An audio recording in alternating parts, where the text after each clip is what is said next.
الحمد لله وكفى وسلام على عباده الذين اصطفى أما بعد أعوذ بالله من الشيطان الرجيم بسم الله الرحمن الرحيم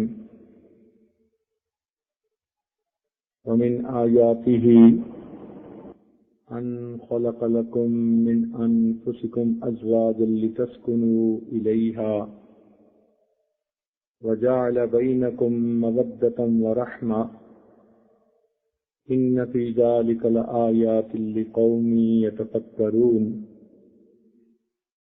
سبحان ربك رب العزة عما يصفون وسلام على المرسلين والحمد لله رب العالمين اللهم صل على سيدنا محمد وعلى آل سيدنا محمد وبارك وسلم اللهم صل على سيدنا محمد وعلى آل سيدنا محمد وبارك وسلم اللهم صل على سيدنا محمد وعلى آل سيدنا محمد وبارك وسلم ازدواجی زندگی گزارنے کے لیے ایک خامند کو کن باتوں کا خیال رکھنا چاہیے اور کن چیزوں سے بچنا چاہیے، یہ عنوانات پہلے کور ہو چکے۔ آج بزرگوں کے کچھ حالات و واقعات کہ وہ اپنے اہل خانہ کے ساتھ کیسا معاملہ رکھتے تھے اور کچھ قرآنی تعلیمات پیش کرنے کا ارادہ ہے۔ قرآن مجید پہ نظر ڈالی جائے تو پتہ چلتا ہے کہ 3 چیزیں باعث سکون ہوتی ہیں۔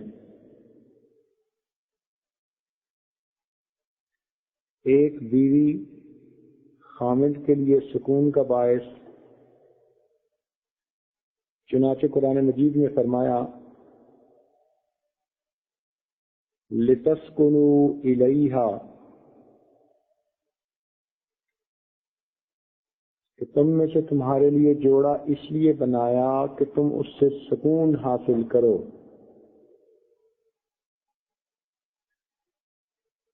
تو ایک تو بیوی سکون کا باعث ہوتی ہے،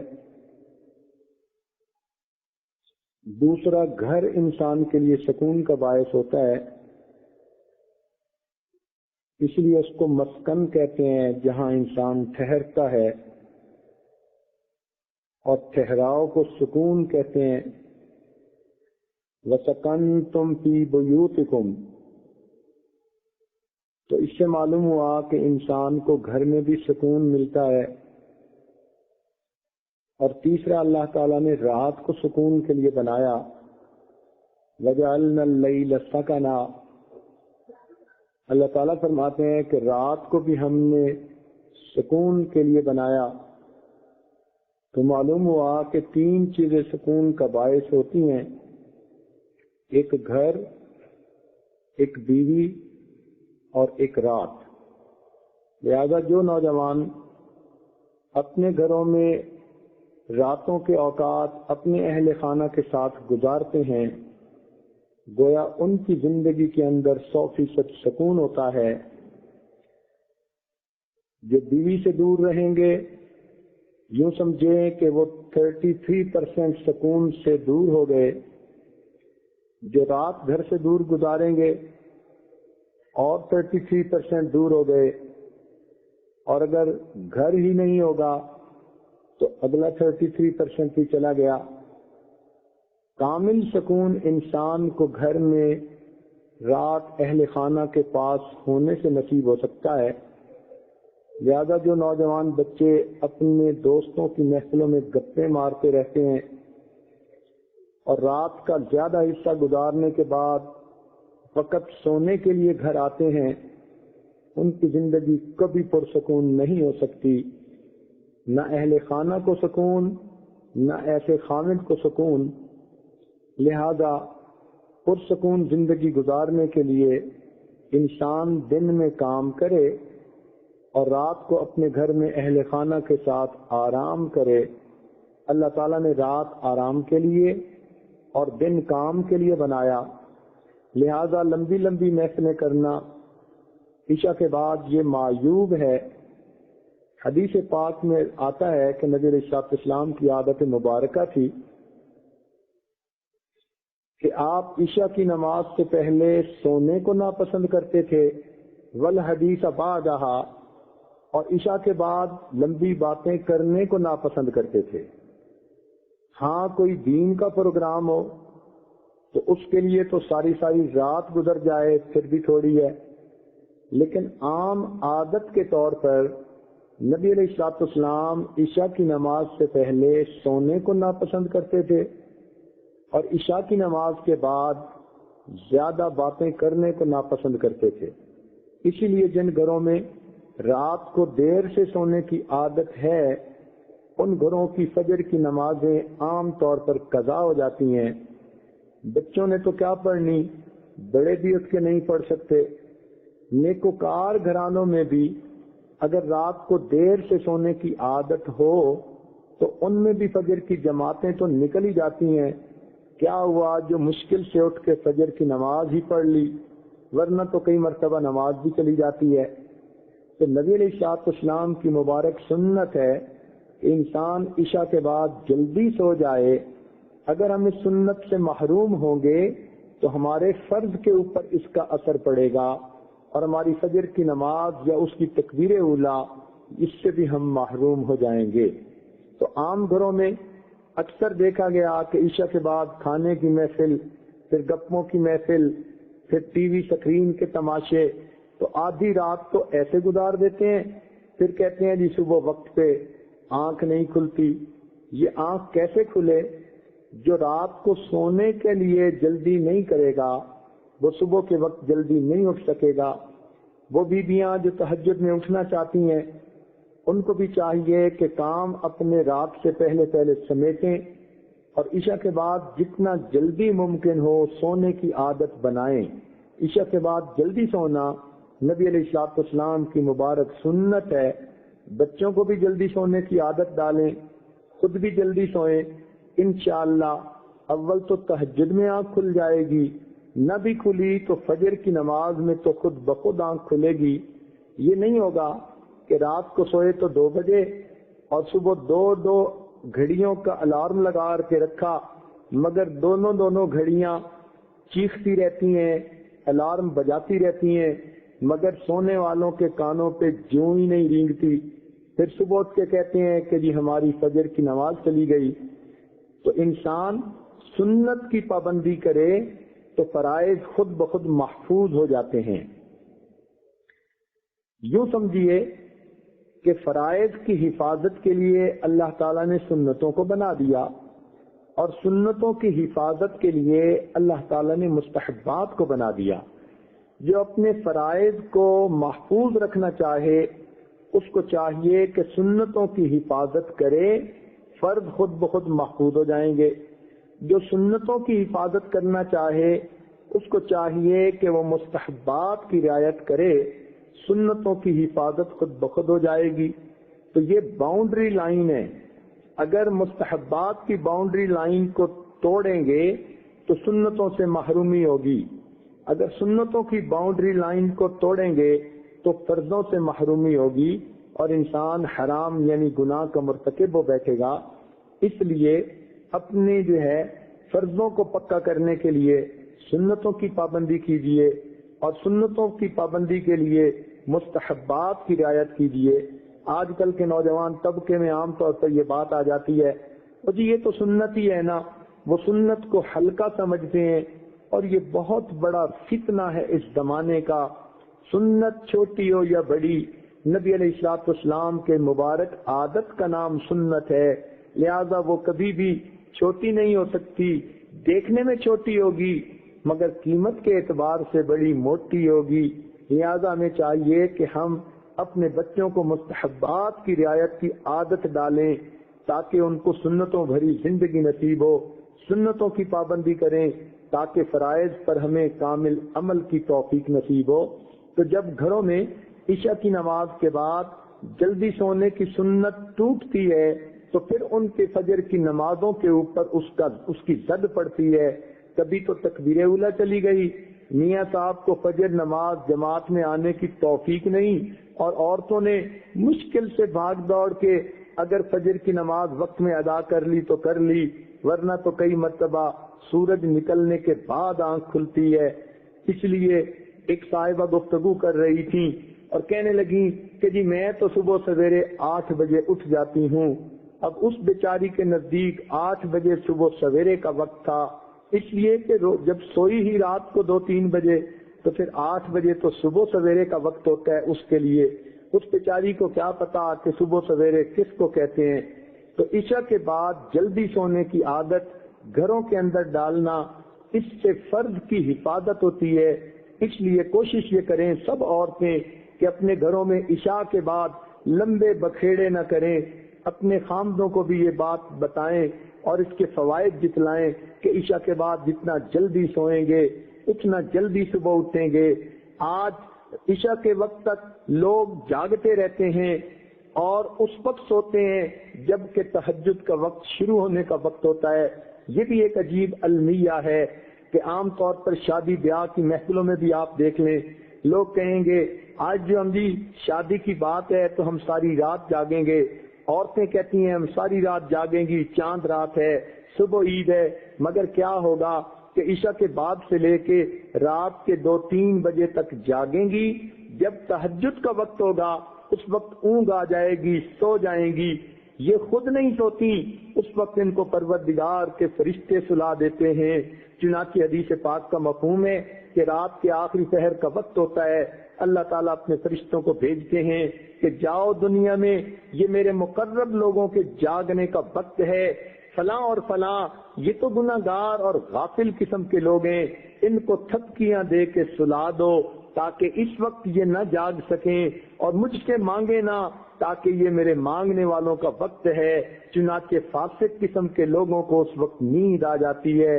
جو لوگ رات فلموں کے عادی ہوتے ہیں وہ بھی تہجد کے وقت میں آپ دیکھیں تو میٹھی نیند، گہری نیند سو جاتے ہیں۔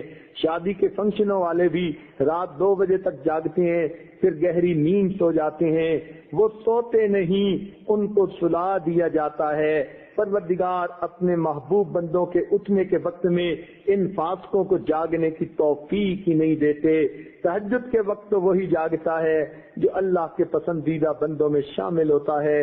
اتنی رحمتیں اور برکتیں ہوتی ہیں۔ ہمارے بزرگ فرمایا کرتے تھے کہ جو عورتیں صبح اذانوں کے وقت اٹھ جاتی ہیں یا وہ بے شک تہجد پڑھیں یا نہ پڑھیں اس وقت کی برکتوں سے حصہ ضرور پا لیتی ہیں۔ تو ہمارے پہلے وقتوں میں عورتیں عشاء کے بعد جلدی سو جاتی تھیں اور اذان سے کچھ وقت پہلے اٹھ کر اس وقت لسی بنایا کرتی تھیں۔ تو ہمارے بزرگ فرماتے تھے کہ جو دیہات کی عورتیں اس وقت اٹھ کے لسی بنا لیتی ہیں وہ بھی اللہ کی رحمت سے محروم نہیں رہتی، کیونکہ اللہ کے پیاروں کے وہ جاگنے کا وقت ہوتا ہے۔ اس لیے ہر گھر میں یہ کوشش کی جائے کہ عشاء کے بعد جلدی سونے کی سنت پر عمل کیا جائے۔ اس کے لیے دعائیں بھی مانگیں، اے مالک کی سنت سے ہمیں محروم نہ کر دے۔ اپنے میاں سے مشورہ بھی کریں، اس کو اس کے فوائد بھی گنوائیں، اور جتنا جلدی ہو سکے اتنا جلدی کام سمیٹ کے جلدی سونے کی عادت ڈالیے۔ انشاءاللہ فجر کی نماز محفوظ ہو جائے گی، ورنہ تو امید ہے کہ تہجد کی بھی توفیق نصیب ہوگی۔ تو یہ بھی ایک بات درمیان میں آ گئی، اس لیے کھول دی کہ مرد بھی اس بات کا خیال رکھیں کہ اگر ہم رات کا زیادہ حصہ باہر گزاریں گے تو ہمیں سکون نہیں ملے گا۔ سکون ملنے کی 3 چیزیں قرآن نے بتائیں کہ رات کا وقت ہو، اپنا گھر ہو، اپنے اہل خانہ کے ساتھ انسان آرام کرے تو اللہ تعالیٰ اس کے دل میں کامل سکون عطا فرماتے ہیں۔ مزید برآں گھر کے اندر جب اس قسم کے معاملات کو افہام و تفہیم سے طے کر لیا جائے، آپس میں ایک دوسرے کے ساتھ مشورے سے طے کر لیا جائے، اس کا فائدہ ہے۔ اس لیے کہ جب بچے رات کو دیر سے سوئیں گے، صبح دیر سے جاگیں گے تو بچوں کی تربیت غلط ہوگی، ان کے دل میں اللہ تعالیٰ کے فرائض کی قدر کیسے آئے گی؟ تو جب اولاد والے ہو جائیں تو مردوں کو چاہیے کہ چھوٹے بچوں کی تربیت کی خاطر ان کو عادت ایسی ڈالیں کہ جلدی سوئیں اور صبح جلدی جاگیں تاکہ فجر ان کی ادا ہو سکے. لہذا اس تربیت کے لیے بھی ضروری ہے کہ بچوں کی شخصیت شروع سے ہی ایسی بنے، ورنہ تو کیا ہوتا ہے کہ لوگ رات کو 1-2 بجے تک جاگتے ہیں، اور اگر نیک ہیں تو پھر اٹھ کر فجر پڑھ لیں گے، اور پھر فجر کے بعد ایسی نیند آتی ہے کہ دوبارہ سو جاتے ہیں.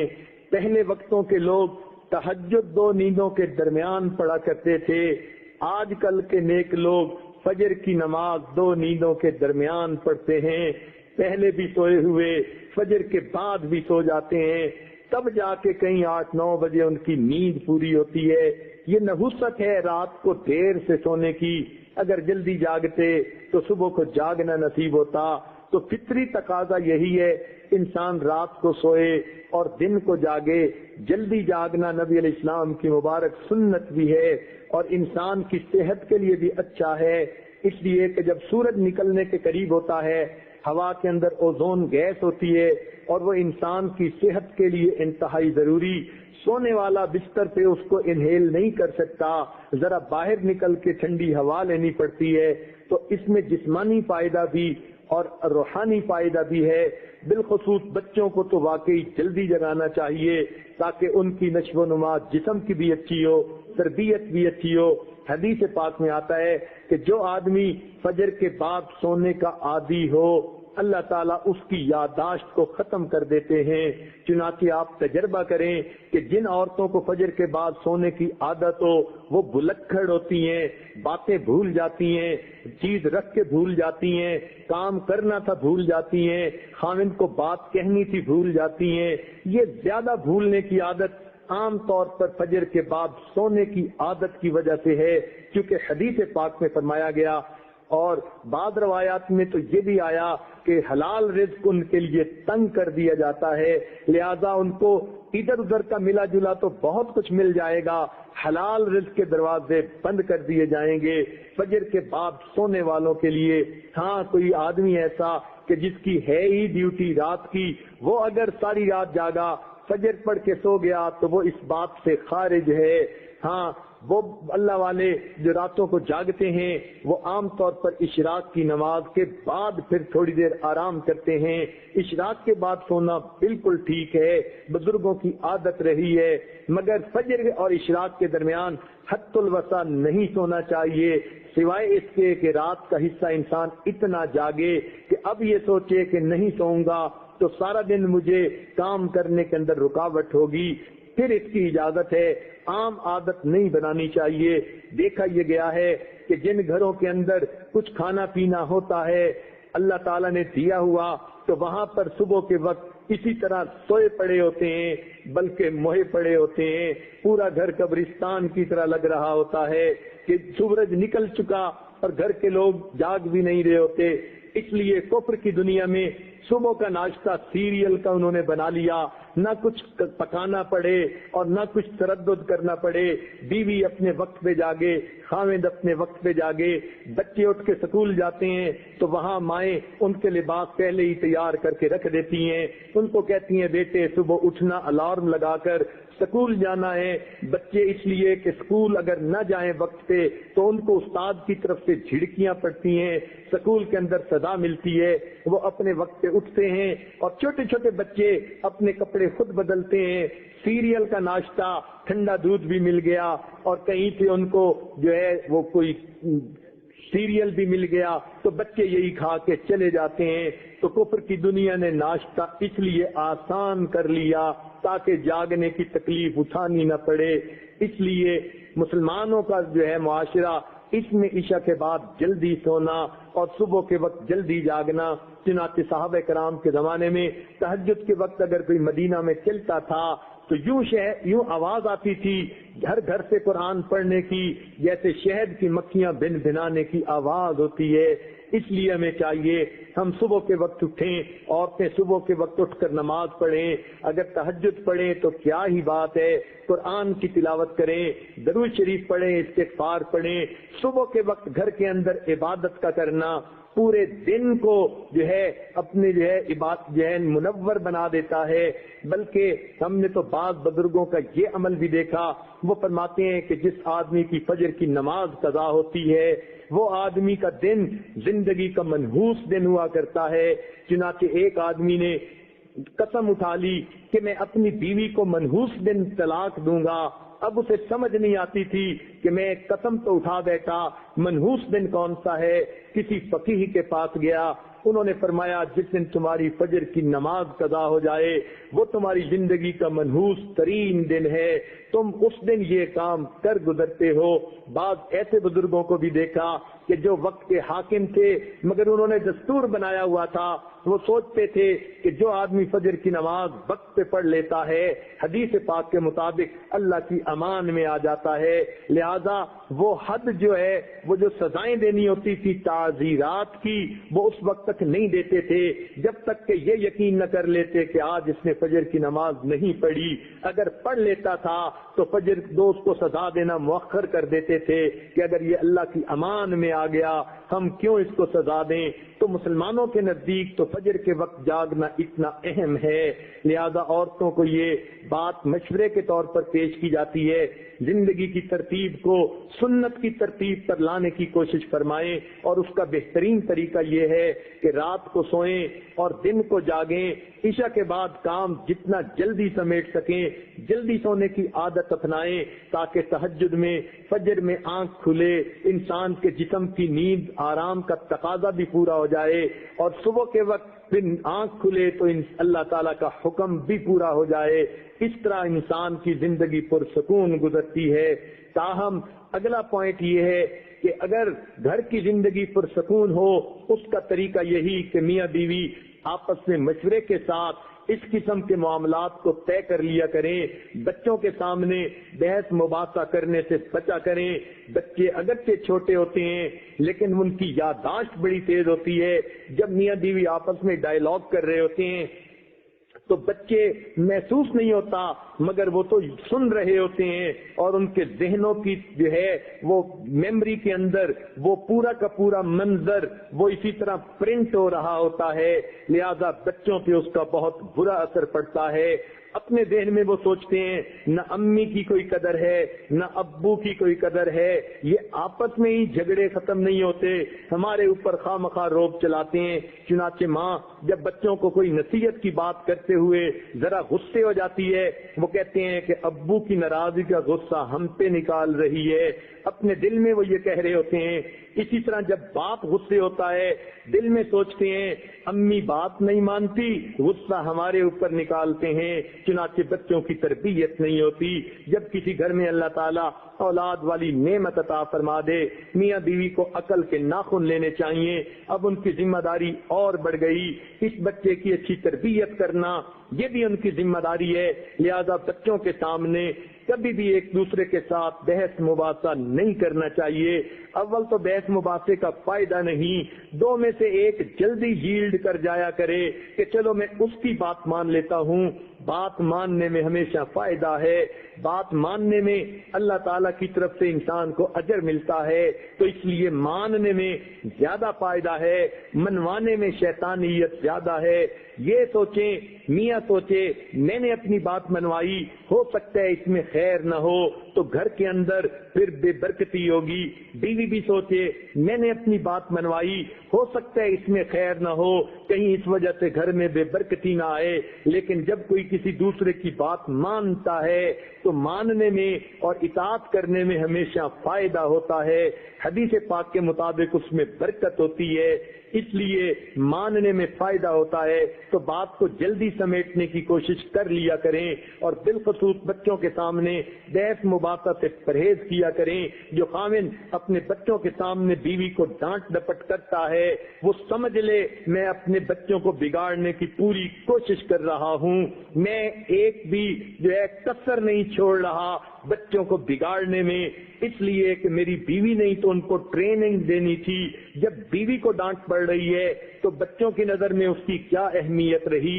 اس لیے خامند کی ذمہ داری ہے بچوں کی نظر میں وہ اپنی بیوی کا احترام بنائے، اور بیوی کی ذمہ داری ہے بچوں کی نظر میں اپنے میاں کا احترام بنائے۔ یہ میاں بیوی آپس میں میوچل انڈرسٹینڈنگ کے ساتھ کام کر سکتے ہیں۔ خامند جب بھی بچوں کے پاس بیٹھے ان کو بتائے بیٹو تم امی کی بات مانا کرو، امی کی بات سنا کرو، وہ اپنی بیوی کا جو ہے احترام ان کے ذہن میں پیدا کرے، ماں کا مقام ذہن میں پیدا کرے، اور جب ماں اکیلی ہو بچوں کے پاس ان کو سمجھائے کہ بیٹو تم ابو کی بات مانا کرو۔ جب دونوں میاں بیوی اس کو اصول بنا لیں گے تو بچے ماں کی بھی مانیں گے، باپ کی بھی مانیں گے، اور ان کی اچھی تربیت ہوگی۔ آپس میں ایک دوسرے کے ساتھ بحث مباحثہ سے بچیں، اس بات کو ذہن میں رکھ لیں، نرمی سے جو معاملات طے ہو جاتے ہیں وہ گرمی سے کبھی بھی نہیں ہوتے۔ اگر خامد گرمی میں آ گیا اور آگے سے بیوی بھی گرمی میں آ گئی پھر تو آپس میں بحث چلے گی، پھر تو آپس میں ضد آ جائے گی، اور ضد کی کوئی انتہا نہیں ہوتی۔ ضد کے پیچھے تو پھر گھر ٹوٹا کرتے ہیں، ضد کے پیچھے تو پھر سکون لٹا کرتا ہے، ضد کے پیچھے تو گھر میں بے برکتی ہوتی ہے۔ اس لیے ایسے ماحول سے بچنا چاہیے۔ خامدوں کو یہ بات دل میں بٹھا لینی چاہیے کہ اگر وہ پیار سے اپنی بیوی کو قائل نہیں کر سکے پھر وہ تلوار سے بھی بیوی کو قائل نہیں کر سکیں گے۔ اس بات کو بلکہ اپنے جو ہے بیڈ روم میں لکھ کے وہ خامند لگا لیں کہ اگر میں پیار سے بیوی کو اپنا نہ بنا سکا تو میں تلوار سے بھی اس کو اپنا نہیں بنا سکوں گا۔ یہ پکی بات ہے۔ اس لیے کسی جو ہے دانشور نے یہ ایک بات کہی ہے تو عجیب سی مگر کہہ دیتا ہوں، اس نے یہ کہا کہ جو خامن بوسے کے ذریعے اپنی بیوی کا دل نہ جیت سکا وہ پھر جنگ کے ذریعے بھی بیوی کا دل نہیں جیت سکتا۔ تو بات واقعی 100% سچی ہے۔ پیار کے ذریعے جو کام ہو جاتے ہیں وہ پھر آپس کے جھگڑوں کی وجہ سے ہرگز نہیں ہوتے۔ ہاں انسان کو چاہیے گھر کے اندر اپنا جو ہے وقت زیادہ گزارنے کی کوشش کرے۔ اگر انسان ہے خامد باہر چلا پھرا، حدیث پاک میں آتا ہے اس کی نظر کہیں اتفاقاً ایسی جگہ پر پڑ گئی جہاں اس کو کوئی زیادہ اچھی شکل نظر آ گئی، کوئی ٹھپا اچھا نظر آ گیا، حدیث پاک میں فرمایا اس کو چاہیے کہ گھر آ کے اپنے بیوی کے ساتھ وقت گزارے۔ جو کچھ باہر والی عورت کے پاس ہے وہی سب کچھ گھر میں بیوی کے پاس ہے، لہذا اللہ کے حکموں کی نافرمانی کرنے کی کیا ضرورت ہے؟ انسان کی ضرورت کے لیے اللہ نے بیوی بنا دی، بیوی کے لیے خامد بنا دیا، لہذا حلال طریقے سے اپنی ضرورتوں کو پورا کر لیں اور حرام کی طرف ادھر ادھر نہ جائیں۔ یہ بات ذہن میں رکھیں کہ شیطان جو ہے گناہ کروانے کے لیے مزین کر کے چیزوں کو پیش کرتا ہے۔ اس لیے ہم نے دیکھا گھر میں چاند جیسی بیوی انتظار میں بیٹھی ہوتی ہے اور باہر کی بےہودہ قسم کی شکل والی لڑکی کی طرف خامن للچائی نظروں سے دیکھ رہا ہوتا ہے۔ یہ فقط شیطانیت ہے، اس کا اور کسی سے کوئی تعلق نہیں۔ لہذا جب آپ محسوس کریں کہ جائز طریقے کی بجائے حرام کی طرف زیادہ ذہن جا رہا ہے تو فوراً دیکھیں کہ میرے کھانے میں کوئی ملاوٹ تو نہیں، میرے عمل میں کوئی کوتاہی تو نہیں کہ جس وجہ سے میرا دل حرام کی طرف کھنچ رہا ہے۔ حلال کھانے کی یہ برکت ہوتی ہے، انسان حلال ہی کام کرنے کی طرف متوجہ رہتا ہے۔ لہذا اللہ رب العزت سے دعائیں بھی مانگیں کہ اللہ تعالیٰ گھروں میں نیکی دینداری کی زندگی عطا فرما دے۔ جو خاوند گھر کے ماحول کی طرف دھیان نہیں کرتے، ان کو اپنے بزنس سے فرصت نہیں ہوتی، اپنے کام سے فرصت نہیں ہوتی، ان کی اولادیں بگڑ جاتی ہیں۔ اس لیے کہا گیا کہ لیس الیتیم قد مات والدہ بل الیتیم یتیم العلم والعمل۔ یتیم وہ نہیں ہوتا کہ جس کے ماں باپ مر جاتے ہیں، یتیم تو وہ ہوتا ہے جو علم اور عمل سے محروم کر دیا جاتا ہے۔ تو یہ بات ذہن میں رکھنا کہ جس ماں کی بات بچے مانتے نہیں اور باپ کے پاس گھر میں وقت دینے کی فرصت نہیں، وہ بچے یتیم وہ بچے زندہ ہوتے ہیں مگر یتیم جیسے بچے ہوتے ہیں۔ یہ بات پھر ذرا سن لیجئے کہ جس ماں کو تو جو ہے تربیت کا طریقہ نہیں آتا اور باپ کے پاس فرصت نہیں تو سمجھ لو کہ وہ بچے یتیم ہیں، ان بیچاروں کی تربیت کبھی نہیں ہو سکے گی۔ تو خامند کو چاہیے اپنے اسکیجول میں اور جہاں کام رکھے ہیں تو بچوں کے لیے کچھ وقت ضرور رکھے، سن لے بیوی سے کہ گھر میں آج کیا گزرا، بچے نے کیا کیا، بچی نے کیا کیا۔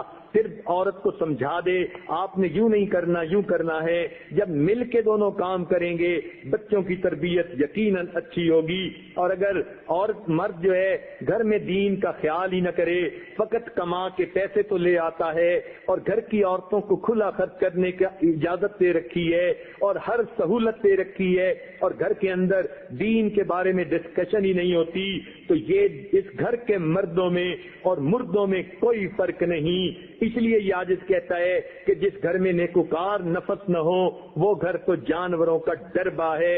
سارے گھر کے اندر جانور بندھے ہوئے زندگی گزار رہے ہیں. یاد رکھنا قیامت کے دن ایک بے عمل عورت اپنے 4 محرم مردوں کو لے کر جہنم میں جائے گی, خاوند کو, والد کو, بھائی کو اور بیٹے کو, کہ اللہ یہ خود نیک بنے مگر مجھے تو نیکی کے لیے انہوں نے کبھی پریشرائز نہیں کیا تھا. ذرا کھانے پینے میں اونچ نیچ ہوتی مجھے شیر کی آنکھ سے دیکھتے تھے, میں ڈر کے مارے کام کو ٹھیک کرتی تھی مگر میں نمازیں قضا کرتی تھی, میں بیٹھ کے سکرین کے تماشے دیکھتی تھی, یہ میرے پاس بیٹھتے تھے, انہوں نے کبھی مجھے نیکی کی تلقین ہی نہیں کی. اب میں جو جہنم میں جا رہی ہوں ان کو بھی بھیجیے. حدیث پاک میں آتا ہے ایک بدکار عورت اپنے ساتھ 4 مردوں کو لے کے جہنم میں جائے گی. اس کو کہتے ہیں ہم تو ڈوبے ہیں صنم تم کو بھی لے ڈوبیں گے. لہذا یہ بیوی اکیلی نہیں ڈوبے گی, یہ 4 مردوں کو لے کر ڈوبے گی. اس لیے گھر کے اندر دین کی فضا کو پیدا کرنا یہ انتہائی اہم اور ضروری ہے. اور گھر کے اندر عام طور پر یہ دیکھا کہ ساس بہو کے جھگڑے ہر جگہ ہوتے ہیں. اس کی بنیادی وجہ تو کم علمی ہوتی ہے, علم نہیں ہوتا, اور اگر علم دین کا ہو بھی صحیح تو تربیت دونوں طرف کی جو ہے پوری نہیں ہوتی, کمی ہوتی ہے. عورتیں آپس میں جب مل بیٹھتی ہیں بیچاری ہوتی جو ناقصات العقل والدین ہیں, اس لیے جلدی الجھ پڑتی ہیں, تھوڑی سی بات پہ جلدی نتیجے نکال لیتی ہیں, ہیسٹی ڈیسیژن ان کی عادت ہوتی ہے, ذرا سی بات پہ فوراً کوئی نتیجہ نکال کے بیٹھ جائیں گی اور اس میں غلطی کر جاتی ہیں. اس جلد بازی کی عادت کی وجہ سے آپس میں جھگڑا کر لیتی ہیں, غلط فہمیاں ہو جاتی ہیں. تو اس غلط فہمی کو دور کرنا یہ خاوند کی ذمہ داری ہوتی ہے. کئی جگہوں پہ خاوند بیوی کو اپنی ماں کے حوالے کر دیتے ہیں. افراط و تفریط سے بچنا چاہیے. بیوی کے کچھ حقوق ایسے ہیں کہ جس کے لیے ساس کو بھی چاہیے کہ وہ بیوی کو وقت جو ہے تھوڑی اجازت دے, تھوڑا اس کو موقع دے, وہ اپنی زندگی کو میاں کے ساتھ گزار سکے. اور کچھ بات ایسی بھی ہے کہ بہو کو چاہیے کہ ساس کو ماں کی طرح جانے. گھر میں دیکھا ماں اگر تھپڑ بھی لگا دیتی ہے تو بچی چپ کر جاتی ہے, اور ساس اگر اصلاح کی بات بھی کر دیتی ہے تو اس کے اوپر تڑک کے بولتی ہے یہ ناانصافی بیوی کیوں کر رہی ہے. جب ماں کا تھپڑ برداشت کر سکتی ہے تو کم از کم ساس کی تنقید تو برداشت کر لیا کرے. چنانچہ ایک مرتبہ میرے اس عاجز کے پاس ایک عالمہ آئی, دین کا علم پڑھی ہوئی تھی, کہنے لگی کہ میاں میرے ساتھ بہت اچھا ہے, دنیا میں شاید ایسا میاں کسی کو نہیں ملا ہوگا, مجھے اللہ نے ایسا متقی پرہیزگار اور نیکوکار میاں دیا, مگر ساس نے میری زندگی جہنم بنا دی ہے. ذرا سی بات پہ روک ٹوک کرتی رہتی ہے, یہ کرتی ہے وہ کرتی ہے. چنانچہ اس نے ساس کے بارے میں چند باتیں کہیں اور مجھ سے پوچھنا یہ چاہتی تھی کہ اب آپ ذرا اجازت دے دیجئے میں بھی ترکی بترکی جواب دیا کروں, اینٹ کا جواب پتھر سے دیا کروں. لیکن عالمہ تھی, ذرا گھبراتی بھی تھی کہ کہیں میں پکڑی نہ جاؤں. لہذا اس نے کیا طریقہ سوچا کہ حضرت صاحب سے اس کا ڈیسیژن لے لو, انٹینٹ لے لیجیے حضرت صاحب سے. چنانچہ اس نے اپنی ساس کی اتنی جو ہے باتیں بتائیں کہ ذرا سی بات پہ یہ کرتی ہے وہ کرتی ہے اور مجھے ذہنی طور پہ پرسکون نہیں ہونے دیتی, اور میں نے پڑھانا ہوتا ہے اور مجھے پڑھانے میں دقت ہوتی ہے. اب آپ بتائیں میں کیا کروں. میں نے اسے کہا کہ آپ کی ساس کے اندر اتنی باتیں ناپسندیدہ ہیں, کوئی بات پسندیدہ بھی ہے؟ کہنے لگی نہیں مجھے تو کوئی بھی پسندیدہ بات نظر نہیں آتی. میں نے کہا کہ تمہاری نظر میں انصاف نہیں, نا انصافی کا تمہارا ذہن ہے. اگر انصاف کی نظر سے دیکھتی تو تمہیں اس کے اندر کوئی نہ کوئی اچھائی نظر آتی. وہ پھر کہنے لگی حضرت مجھے تو اس میں کوئی اچھائی نظر نہیں آتی. میں نے کہا دیکھو ایک بات بتاؤ, تمہارا خامن جو تمہیں اللہ نے فرشتوں فرشتوں کی صفت جیسا دے دیا، یہ تو بات مانتی ہو؟ کہنے لگی ہاں مانتی ہوں۔ میں نے کہا اس خاوند کی بیوی تمہیں کس نے بنایا؟ یہی تمہاری ساس تھی جو تمہیں پسند کر کے لے کے آئی۔ اس خاوند کے لیے اس کو اور بھی بڑی لڑکیاں ملتی تھیں، کسی اور کو پسند کر لیتی، مگر تمہیں جو پسند کر کے لائی تو یہی ساس تھی جس نے تمہیں اس خاوند کی بیوی بنایا، اور آج تم کہتی ہو کہ میرا خاوند تو آج فرشتوں کی صفت والا خاوند ہے۔ کہنے لگی ہاں یہ بات تو ہے۔ میں نے کہا اب اس احسان کا بدلہ تم ساری زندگی نہیں اتار سکتی۔ ہل جزاء الاحسان الا الاحسان، احسان کا بدلہ احسان ہوتا ہے۔ قرآن کی آیت جانتی ہو؟ کہنے لگی جی پڑھی ہوئی ہوں۔ میں نے کہا اب اس احسان کا بدلہ اتارو کہ ساری زندگی اس کے پاؤں دھو کے پیو کہ اس نے مجھے اس نے اچھے بچے کی بیوی کے طور پہ چن لیا۔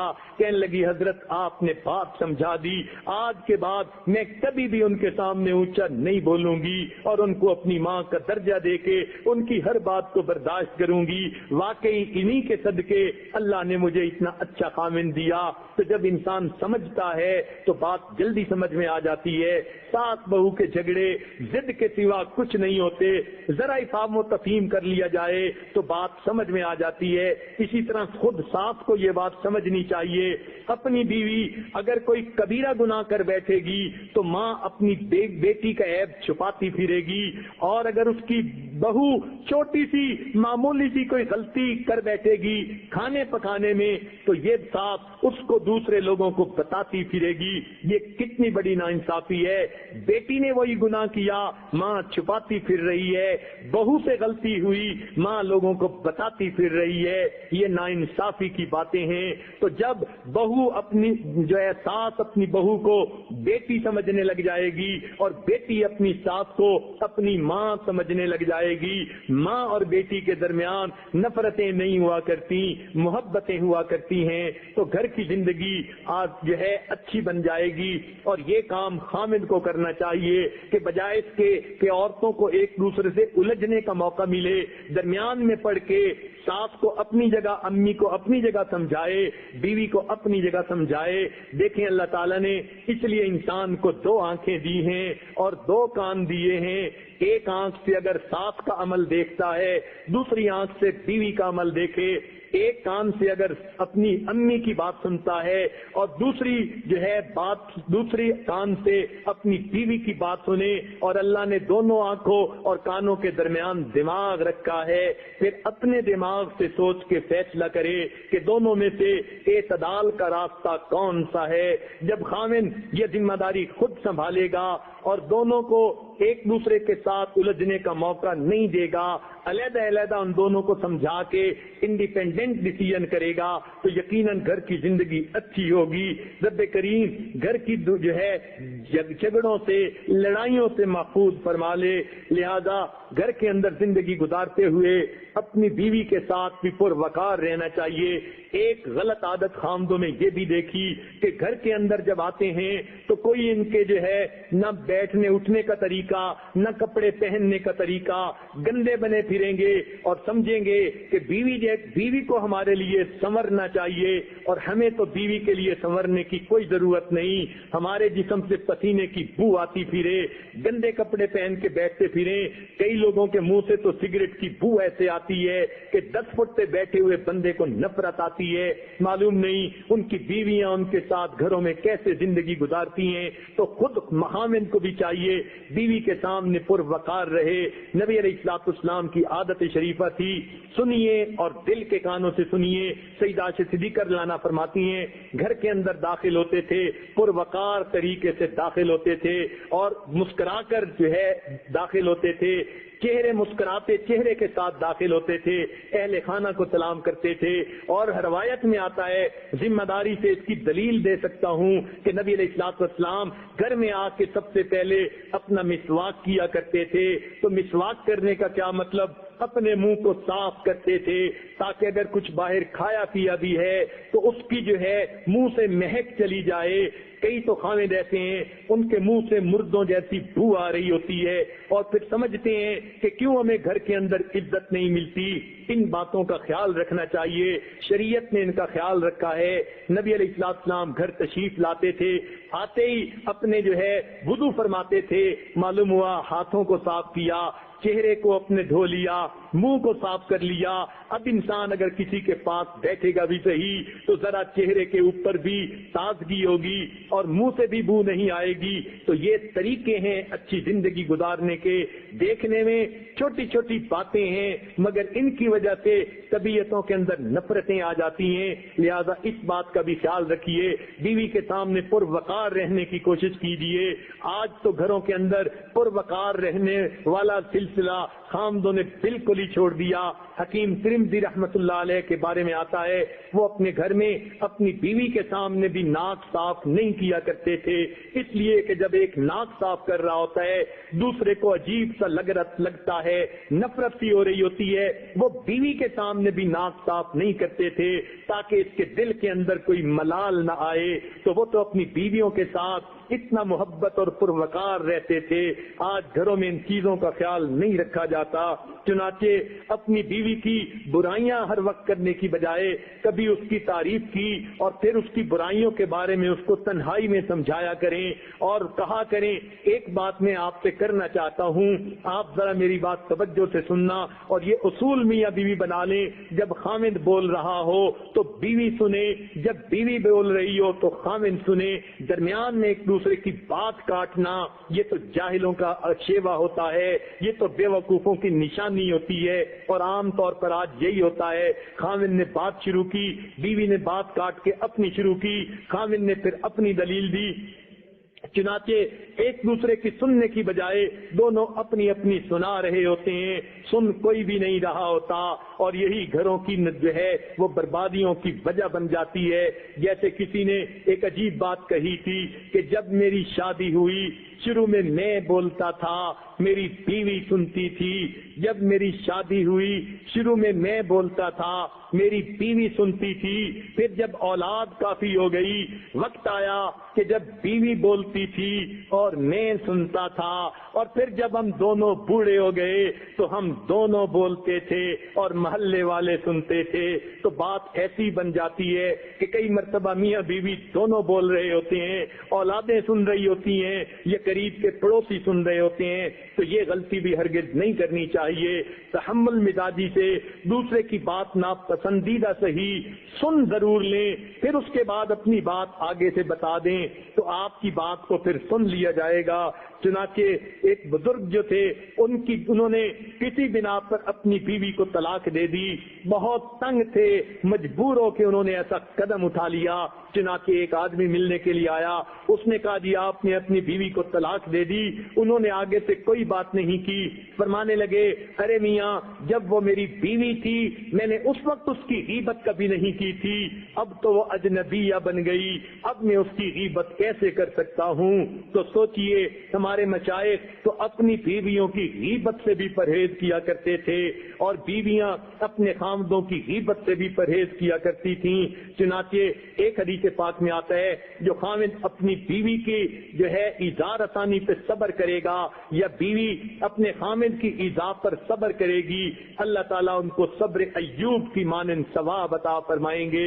لہذا یہ جو صبر کر جانا ہے یہ بھی بہت بڑی بات ہے, اللہ تعالیٰ کے ہاں بخشش کا ذریعہ بن جاتی ہے. رب کریم جو ہے اپنی مہربانیاں فرما دیتے ہیں. عام طور پر کنفیوژن کہاں سے شروع ہوتے ہیں کہ جب میاں بیوی آپس میں کچھ باتیں چھپانا چاہتے ہیں. جیسے عام مشہور ہے کہ خامد اپنی تنخواہ ٹھیک نہیں بتاتا اور بیوی اپنی عمر ٹھیک نہیں بتاتی. بالکل اسی طرح کئی باتیں ایسی ہوتی ہیں جب کہیں دال میں کالا ہوتا ہے, دل کے اندر کوئی آپس میں جو ہے وہ فاصلہ ہوتا ہے, پھر ایک دوسرے سے باتیں چھپانا شروع کر دیتے ہیں. بیوی خامد سے باتیں چھپانی شروع کرتی ہے, خامد بیوی سے باتیں چھپانا شروع کرتا ہے. یہ بنیاد بنتی ہے لڑائی اور جھگڑے کی. کبھی ایسا نہیں کرنا چاہیے. ایک دوسرے کے ساتھ فیئر ہو کے رہنے کی زندگی گزاریں. خاوند بیوی کے ساتھ فیئر ہوگا, بیوی خاوند کے ساتھ فیئر ہوگی, اللہ تعالیٰ ان کی زندگی کو فیئر بنا دیں گے. پھر ایک دوسرے پر اعتماد ہوگا اور اچھی زندگی گزر جائے گی. بات بتانے سے گریز کرنے سے غلط فہمی بڑھ جاتی ہے, اور بات کو چھپا کر آدمی کب تک چھپاتا ہے, دوسرا ٹو میں لگا رہے تو بات کا پتہ تو چل ہی جاتا ہے. لہذا ایک دوسرے کے ساتھ دل کو صاف رکھنا چاہیے اور دلوں کو کھول دینا چاہیے. ایسا نہ ہو آدھی بات بتائی آدھی رکھ لی. وہ جیسے ایک لطیفہ مشہور ہے کہ کسی عورت نے آواز دھم سی سنی, اس نے دور سے پوچھا کہ کیا ہوا. خاوند نے جواب دیا کرتا پاجامہ گر گیا ہے. اس نے کہا کرتا پاجامہ گرنے کی تو اتنی آواز نہیں ہوتی. کہنے لگا ہاں میں بھی کرتے پاجامے کے اندر تھا. تو اس طرح آدھی بات بتانی, اور جب دوسرے نے تھوڑی ٹو لگانی ہے تب اگلی بات بتانی ہے, تو پھر اس سے غلط فہمیاں بڑھ جاتی ہیں. پہلے ہی پوری بات بتا دینی چاہیے اور ایک دوسرے کے ساتھ درگزر کا سلسلہ رکھنا چاہیے. جب انسان غیروں کو معاف کر دیتا ہے تو پھر اپنوں کو تو جلدی معاف کر دینا چاہیے, بلکہ خاوند کو یہ سوچے اس بیوی نے میری خاطر اپنی جوانی جو ہے قربان کر دی, اپنا سب کچھ قربان کر کے میرے گھر کو اس نے آباد کیا, اب اس کو تو میں معاف ہی کر دوں گا. تو اس کی تو ہر غلطی کو اللہ کے لیے معاف کر دینا چاہیے. جب آپ اللہ کے لیے بیوی کو معاف کر دیں گے تو پھر دیکھنا اس کی برکت ہوگی. ہم نے تو سنا کہ ڈائن بھی ایک گھر کو معاف کر دیا کرتی ہے, لیکن آج کے خاوند اور کسی کو تو ہے کیا معاف کریں گے. گھر میں بیوی کی بھی چھوٹی موٹی غلطیوں کو معاف نہیں کرتے. لہذا گھروں کے اندر محبت کی فضا قائم رکھنا یہ دین اسلام کا تعلیم ہے, اور ہمیں اس تعلیم پر عمل کرنا چاہیے. ایک صحابی اپنی بیوی کی کسی بات کی وجہ سے بڑے تنگ تھے, کیونکہ یہ عام طور پہ زبان کی تیز ہوتی ہیں. مردوں کے ہاتھ قابو میں نہیں ہوتے, عورتوں کی زبان قابو میں نہیں ہوتی, اور یہی چیزیں جھگڑے کا سبب بنتی ہیں. چنانچہ عورتیں کی زبان تیز ہونے کی وجہ سے کبھی ایسی جلی کٹی کر بیٹھتی ہیں, خاوند کو بڑا غصہ آتا ہے, بات کا بتنگڑ بن جاتا ہے. وہ صحابی سوچنے لگے کہ کوئی ایسا طریقہ اس عورت کو ذرا کوئی سبق سکھایا جائے. چنانچہ وہ عمر رضی اللہ عنہ کے پاس آئے اور کہنے لگے کہ میں چلتا ہوں وہاں. وہ ذرا طبیعت کے جلالی تھے کہ ان سے جا کر کرتا ہوں کوئی بات, وہ میری بیوی کی طبیعت سیٹ کرنے کا طریقہ بتائیں گے. جب وہاں گئے کیا دیکھتے ہیں, حضرت عمر رضی اللہ عنہ کی اہلیہ ان سے پردے میں بات کر رہی ہے, مگر بات کرتے ہوئے ذرا اس کا لہجہ اونچا ہے اور وہ تیزی سے بات کر رہی ہے, اور عمر رضی اللہ عنہ ذرا تسلی کے ساتھ کھڑے اس کی بات سن رہے ہیں. جب اس صحابی نے دیکھا کہ میں تو جس مقصد کے لیے آیا تھا یہاں تو پہلے ہی باتیں سنی جا رہی ہیں, تو یہ مجھے امیر المومنین کیا بتائیں گے, وہ واپس آنے لگے. عمر رضی اللہ عنہ نے پوچھا کہ بھئی واپس کیوں جا رہے ہو؟ حضرت جس کام کے لیے آیا تھا وہی کام یہاں ہوتے دیکھا تو میں نے سوچا میں واپس ہی جاؤں. عمر رضی اللہ عنہ نے بلایا اور بلا کر کہا کہ دیکھو یہ میری بیوی بھی ہے کہ میری ہر جنسی ضرورت پورا کرتی ہے, میرے لیے سکون کا باعث ہے. یہ میری بیوی بھی ہے اور میرے لیے باورچن بھی ہے, گھر میں سارا دن میرے کھانے دانے پکانے میں لگی ہوتی ہے, میرے لیے دھوبن بھی ہے, میرے کپڑوں کو بھی صاف کرتی ہے, میرے گھر کی صفائی کرنے والی بھی ہے. جب یہ گھر کی بھنگن بھی بن جاتی ہے, باورچن بھی بن جاتی ہے, دھوبن بھی بن جاتی ہے, اتنی قربانیاں میرے لیے کر رہی ہے, کیا میں اس کی بات کو تحمل مزاجی سے سن نہیں سکتا؟ وہ صحابی کہنے لگے حضرت آپ نے میرے دل سے گرہ کھول دی, میں بھی دیکھوں میں بھی جاؤں گا. جب میری بیوی میری خاطر اتنی قربانیاں کر رہی ہے تو میں بھی اس کی بات کو تحمل مزاجی سے سننے کی عادت ڈالوں گا. چنانچہ ہمیں چاہیے کہ گھر کے روز روز کے جھگڑوں سے بچیں. ایک بات ذرا اور توجہ سے سنیے, بزرگوں نے کتابوں میں لکھا ہے کہ 10 حماقتیں ہیں, بندے کو ان حماقتوں سے بچ جانا چاہیے. 10 باتیں بے وقوفی کی نشانیاں ہیں, ان بے وقوفیوں سے بچنے کی ضرورت ہے اگر گھر اچھا آباد کرنا ہے. سب سے پہلی بات کہ ایک بندہ نیکی تو کرے نہیں مگر جنت کی امید رکھے. فرماتے تھے کہ یہ بے وقوفی کی علامت ہے. توجہ فرمائیے، کیا فرماتے تھے کہ ایک آدمی نیکی تو کرے نہیں اور جنت کی امید رکھے، یہ بے وقوفی کی علامت ہے۔ نمبر 2، ایک آدمی خود بے وفا ہو اور دوسروں سے وفا کی امید رکھے، فرماتے تھے یہ بے وقوفوں کی نشانی ہے۔ تیسری بات، ایک آدمی کی طبیعت میں سستی ہو اور وہ چاہے کہ میری خواہشیں پوری ہو جائیں، فرماتے تھے یہ بے وقوفی کی علامت ہے۔ سست آدمی کی خواہشیں کبھی پوری نہیں ہوتی، اپنی خواہشوں کو پورا کرنے کے لیے کام کرنا پڑتا ہے۔ تو فرماتے تھے کہ سستی ہو بندے کی طبیعت میں اور دل میں امید رکھے کہ میری خواہشات، میرے آبجیکٹو پورے ہو جائیں گے، تو یہ بے وقوفی کی علامت ہے۔ نمبر 4، فرمایا کرتے تھے آدمی اپنے بڑوں کی نافرمانی کرے اور امید رکھے کہ چھوٹے چھوٹے میری فرما برداری کریں گے، فرماتے تھے یہ بے وقوفوں کی علامت ہے۔ ایسا کیسے ہو سکتا ہے؟ جب ہم نے اپنے بڑوں کی فرما برداری نہ کی، چھوٹے ہماری کیسے کریں گے؟ پھر 5ویں بات فرمایا کرتے تھے کہ آدمی بیماری کے اندر بد پرہیزی کرے اور پھر شفا کی امید رکھے، یہ جو ہے بے وقوفوں کی علامت ہے۔ شوگر کے مریض ہیں، میٹھا کھانے سے بچتے نہیں، پھر کہتے ہیں جی کمپلیکیشن ہوتی جا رہی ہیں، وہ تو ہوں گی ہی صحیح، بچنا پڑے گا، اس لیے بد پرہیزی نہیں کرنی چاہیے۔ تو جو آدمی بیماری میں بد پرہیزی کرے اور شفا کی امید رکھے، فرماتے تھے یہ بے وقوفی کی علامت ہے۔ 6 بات فرماتے تھے کہ جو آدمی اپنی آمد سے زیادہ خرچ کرے اور خوشحالی کی امید رکھے، یہ بے وقوفوں کی علامت ہے۔ اور کئی مرتبہ عورتیں ایسی غلطی کر گزرتی ہیں، جتنی چادر اتنے پاؤں پھیلانے چاہیے۔ اگر خامن کی ایک حد تک جو ہے وہ آمد ہے تو پھر اپنے خرچوں کو بھی اتنا رکھیں، اگر خرچے زیادہ کر لیں گی تو پھر جھگڑے ہوں گے۔ اس لیے فرماتے تھے بزرگ کہ ایک آدمی تنخواہ سے زیادہ خرچ کرے اور پھر خوشحالی کی امید رکھے، یہ بے وقوفی کی علامت ہے۔ 7ویں بات فرماتے تھے کہ مشکل وقت میں لوگوں کی مدد بندہ نہ کرے اور امید رکھے کہ میرے مشکل وقت میں لوگ میری مدد کریں گے، فرماتے تھے یہ بے وقوفوں کی علامت ہے۔ اور 8ویں بات کہ فرمایا کرتے تھے کسی دوسرے کو راز بتا کر یہ کہہ دینا کہ آگے نہ بتا دینا، آگے نہ بتانے کی امید رکھنا، یہ بے وقوفوں کی علامت ہے۔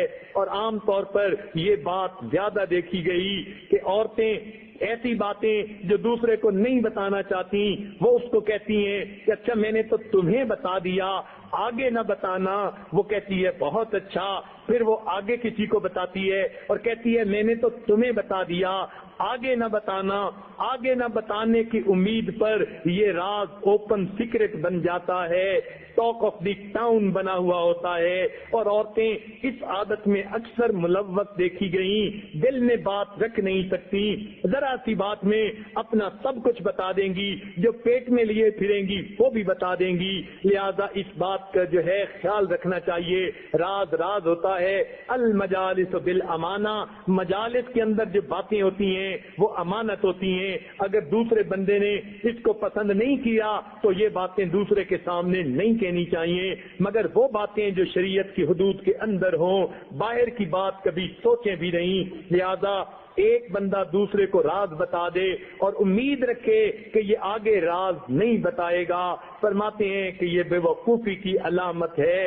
اور 9ویں بات فرمایا کرتے تھے کہ 2-4 دفعہ گناہ کر کے پھر اسے چھوڑنے کی امید کر لینا، یہ بے وقوفوں کی علامت ہے۔ اور نوجوان ایسا ہی کرتے ہیں، دل کہتا ہے اچھا یہ گناہ ایک دفعہ کر لیتا ہوں پھر چھوڑ دوں گا، تو جب یہ دل میں امید آ گئی کہ 2-4 دفعہ گناہ کر کے پھر چھوڑ دیں گے، یہ بے وقوفی کی علامت ہے۔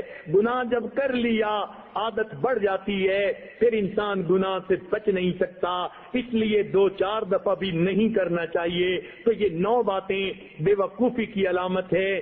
آپ سوچ سکتی ہیں کہ 10ویں بات جس کو ہمارے بزرگوں نے بے وقوفی کی علامت کہا وہ بھلا کیا ہو سکتی ہے؟ ذرا اپنے ذہن میں سوچئے تو صحیح، مگر بتا دیتا ہوں۔ ہمارے بزرگوں نے فرمایا کہ جو خاوند بیوی سے روزانہ جھگڑا کرے اور پھر چین سے رہنے کی امید رکھے رکھے، فرماتے تھے یہ بے وقوفی کی علامت ہوتی ہے۔ لہذا 10ویں بات کے لیے 9 باتیں آپ کو بتانی پڑ گئی، اللہ کرے کہ 10ویں بات خانے میں بیٹھ جائے۔ لہذا جو خاوند روز گھر کے اندر بیوی سے لڑتا ہے، ڈانٹ ڈپٹ کرتا ہے، پھر وہ امید رکھے کہ میرے گھر کے اندر خوشیوں بھری زندگی ہوگی، یہ بے وقوفوں کی علامت ہے۔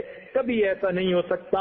یاد رکھیں، بیوی کوئی بکری نہیں ہوتی کہ جو جنگل سے آئی اور ہم نے پکڑ کے اس کے گلے میں رسی ڈال لی۔ وہ کسی کی بیٹی ہوتی ہے اور ہم نے اس کو خود جا کر مانگا ہوتا ہے اور اس کو عزتوں سے گھر لا کے بٹھایا ہوتا ہے۔ اس کے حقوق ہوتے ہیں، لہذا اس کے حقوق کو پورا کرنا چاہیے۔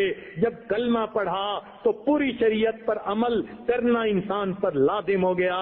اسی طرح جب نکاح میں قبلتوں کا لفظ کہا تو بیوی کی سب ذمہ داریاں خامد کے سر پہ آ پڑی، ان کو نبھانا چاہیے، مرد بن کر نبھانا چاہیے۔ اب ذرا اس پورے مضمون کو یہ عاجز ذرا جو ہے سمیٹتا ہے تاکہ آپ اس بات کی جو ہے پوری جو ہے وہ جو سینٹرل آئیڈیا ہے اس کو سمجھ سکیں کہ بنیادی مقصد یہ ہے خامد گھر کے اندر پیار محبت کی زندگی گزارے تاکہ گھروں کے اندر الفتیں اور محبتیں ہوں، بچوں کی تربیت اچھی ہو، میاں بیوی خوشیوں بھری زندگی گزاریں، یہ گھر جنت کے گھر کا نمونہ سا بن جائے، چھوٹا سا گلشن بن جائے، پھول ہی پھولوں۔ جب میاں بیوی پرسکون ہوں گے تبھی تو اولاد کی تربیت کر سکیں گے، اور اگر آپس میں جھگڑوں سے ہی فرصت نہیں تو اولاد کی تربیت کون کرے گا؟ اس لیے کسی نے کہا کہ جب میری شادی نہیں ہوئی تھی میرے دل میں بچوں کی تربیت کے 5 مختلف پلاننگ تھیں، اور اب میری شادی ہو گئی، میرے 5 بچے ہیں اور بچوں کی تربیت کی ایک پلاننگ بھی دماغ میں نہیں ہے۔ یہ ایسا ہی ہوتا ہے، آپس کے جھگڑوں سے فرصت نہیں ہوتی، بچوں کی تربیت کا وقت کہاں سے ملے گا؟ لہذا گھر میں محبت و پیار کی زندگی گزاریے تاکہ بچوں کی تربیت اچھی ہو اور اس امت کو نئی نسل دین وقت چلنے والی بن جائے۔ ایک بات ذرا توجہ فرمائیں اور اس کو جو ہے خامد حضرات ذرا توجہ سے سنیں کہ جب کسی بندے کی کوئی سفارش کر دیتا ہے اور سفارش کرنے والا قریبی ہوتا ہے تو پھر بندہ اس کی غلطیوں کو معاف کر دیتا ہے۔ ہم نے دیکھا سفارش ماں کر دے بچہ مان لیتا ہے، بہن کر دے مان لیتا ہے۔ اب سوچئے اگر کسی کا والد اس کو سفارش کر دے بیٹا بات مان لو وہ مان لیتا ہے۔ اچھا ذرا اور سوچئے اگر کسی کے پیر و مرشد اس کو سفارش کر دیں کہ یہ بات ایسے کر لو اور بات بھی اتنی بڑی نہ ہو تو وہ بندہ یقیناً بات کو مان لے گا۔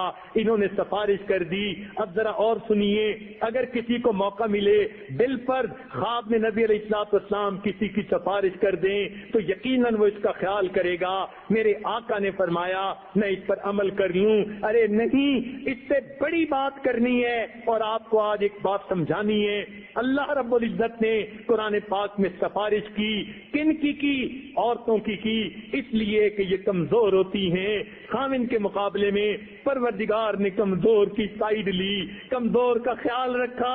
وہ کمزوروں کا پروردگار اتنا خیال کرنے والا ہے، چنانچہ قرآن پاک کی آیت میں فرمایا وَعَاشِرُوهُنَّ بِالْمَعْرُوفِ، اے خاوندو تم اپنی بیویوں کے ساتھ اچھے انداز کی زندگی گزارو۔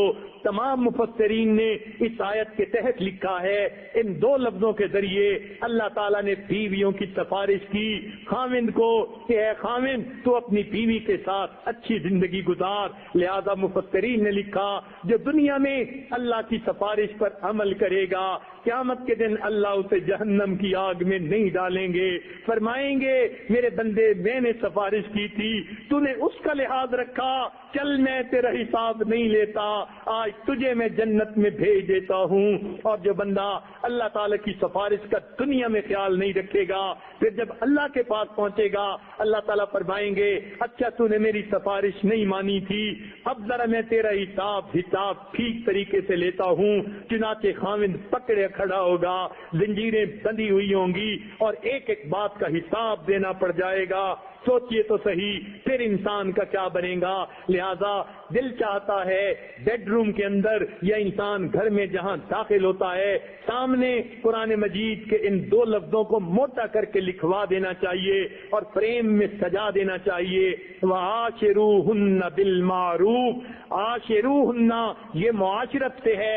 اللہ تعالیٰ فرماتے ہیں کہ تم ان کے ساتھ اچھی معاشرت رکھو. اچھی معاشرت کہتے ہیں درگزر کے ساتھ معاملہ کرنا, محبت و پیار کے ساتھ کسی کو اپنے پاس رکھنا. تو اللہ تعالیٰ نے قرآن مجید میں سفارش فرمائی بیویوں کی جانبداری فرماتے ہوئے, اے خامدو وعاشروہن بالمعروف, تم اپنی بیویوں کے ساتھ اچھا برتاؤ کرو. اللہ تعالیٰ کی سفارش کو ہر وقت ذہن میں رکھنا چاہیے اور اپنی بیویوں کے ساتھ الفت و محبت کی زندگی گزارنی چاہیے. پھر اللہ تعالیٰ کی سفارش اپنی جگہ. نبی علیہ الصلوۃ والسلام نے بھی اپنے آخری وقت میں جب دنیا سے پردہ فرما رہے تھے سفارش فرمائی, وصیت فرمائی. سنا ہے وصیت پہ عمل کرنا ضروری ہوتا ہے, واجب ہو جاتا ہے لوگوں کے لیے. نبی علیہ السلام نے وصیت فرمائی. سیدہ صدیقہ رضی اللہ عنہا فرماتی ہیں جب نبی علیہ الصلوۃ والسلام کی آواز کم ہو گئی تھی میں اپنے کان آپ کے منہ مبارک کے قریب کر کے ہوئی تو میں نے سنا نبی علیہ السلام اس وقت فرما رہے تھے, اپنی امت کو آخری وصیت کر رہے تھے. فرمایا التوحید التوحید, توحید پہ جمے رہنا. اور دوسری بات فرمائی وما ملکت ایمانکم, اپنی بیوی اور اپنے ماتحتوں کے بارے میں اللہ سے ڈرتے رہنا.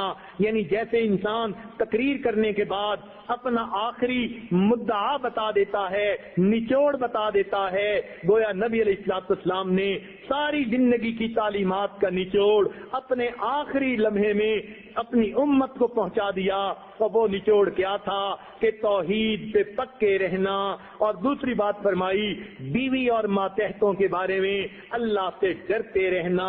یہ نبی علیہ السلام کی وصیت ہے. لہذا خامدوں کو چاہیے ذرا ہوش کے کانوں سے سنیں کہ اللہ تعالیٰ نے بھی سفارش فرمائی وعاشروہن بالمعروف, اور نبی علیہ السلام نے وصیت فرمائی وما ملکت ایمانکم. لہذا چاہیے کہ نبی علیہ السلام کی وصیت پر بھی عمل کریں, اللہ تعالیٰ کی سفارش پر بھی عمل کریں اور گھروں کے اندر ہم نیکی کی زندگی گزاریں. پھر دیکھیں اللہ تعالیٰ کی کیسی برکتیں ہوں گی. ہمارے پیر و مرشد حضرت مرشد عالم رحمت اللہ علیہ اپنا واقعہ سنایا کرتے تھے.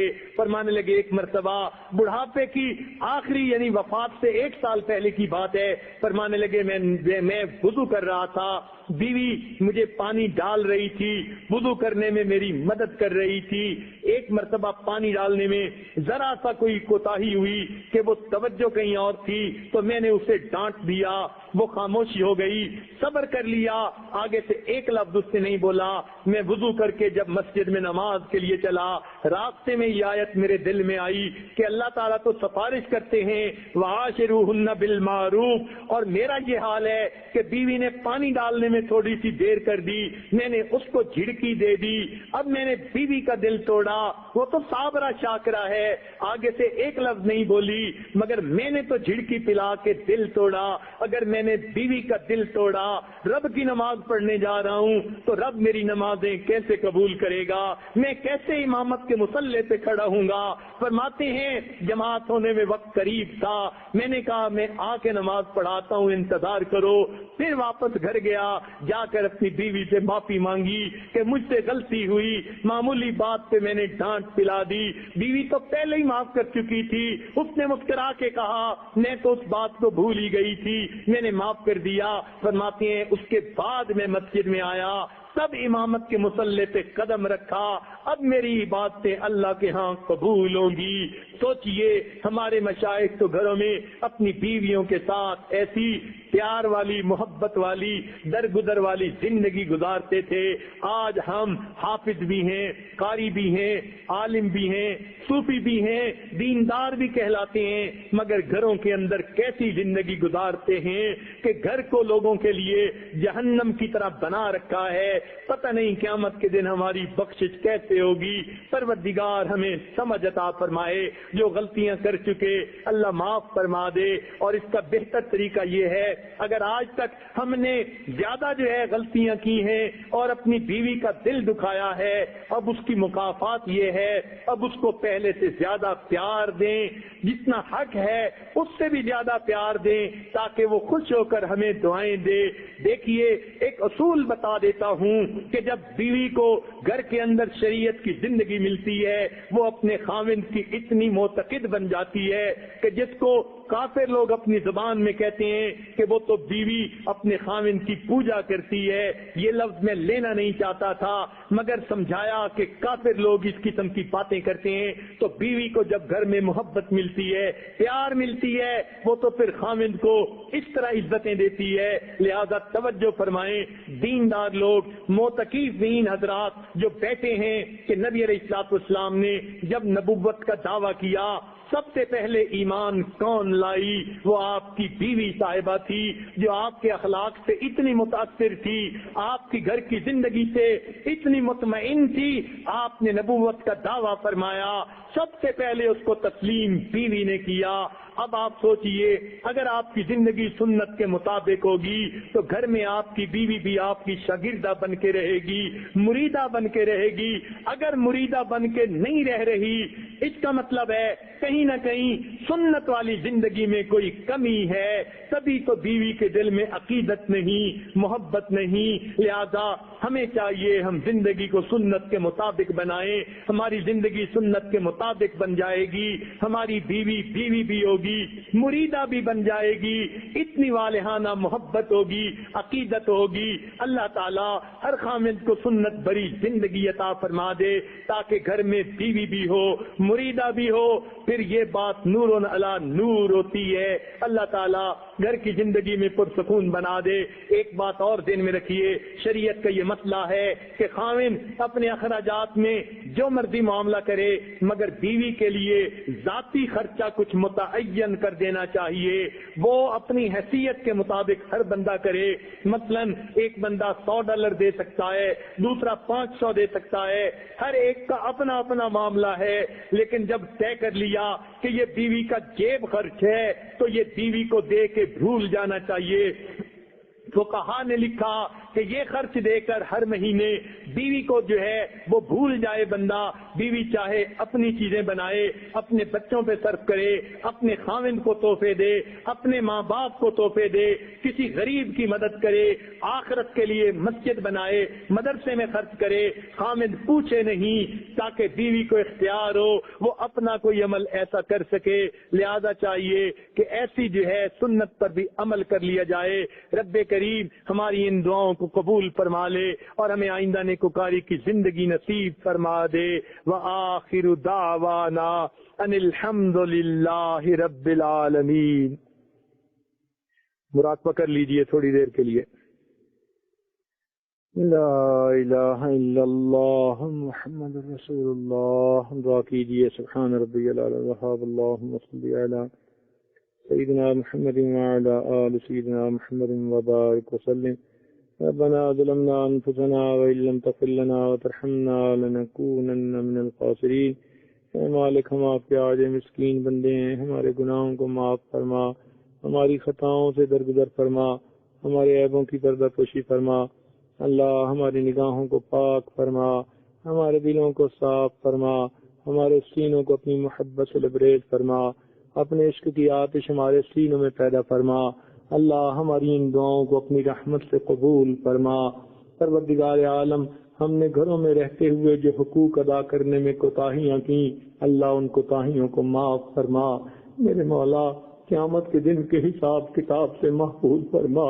اے اللہ ہم اپنی طبیعت کے غصے سے تنگ ہیں، جلد بازی سے تنگ ہیں، طبیعت کی ضد سے تنگ ہیں، چھوٹی چھوٹی باتوں کو بتنگڑ بناتے ہیں۔ اللہ آپ کے بندے بندیوں کو ستا دیتے ہیں، ایذا پہنچاتے ہیں۔ اللہ ہم بچوں کی صحیح تربیت بھی نہیں کر پائے۔ میرے مولا ہماری ان سب کوتاہیوں کو معاف فرما، ہمارے گھروں کے اندر الفت محبت کا ماحول پیدا فرما۔ پرسکون زندگی نصیب فرما۔ اے اللہ عدالت قیامت کے دن عدالت کے کٹہرے میں کھڑے ہونے سے محفوظ فرما، اور اے اللہ ہمارے ساتھ درگزر کا معاملہ فرما۔ اے اللہ رمضان کا بابرکت مہینہ گزرتا جا رہا ہے، پروردگار عالم ہمارے گناہوں کو معاف فرما دیجئے، روزے تراویح کو قبول فرما دیجئے، رب کریم ہمیں اخلاق حمیدہ عطا فرما دیجئے، نبی علیہ السلام کی ایک ایک سنت پر عمل کی توفیق عطا فرما دیجئے، جو کہا سنا گیا اللہ عمل کی توفیق عطا فرما، اور ہماری ان دعاؤں کو اپنی رحمت سے قبول فرما۔ ربنا اے اللہ جنہوں نے دعاؤں کے پیغامات دیے اپنی رحمت سے ان کو بھی ان دعاؤں میں شامل فرما۔ اے اللہ جن کے ہمارے اوپر حقوق آتے ہیں ان کو بھی ان دعاؤں میں شامل فرما۔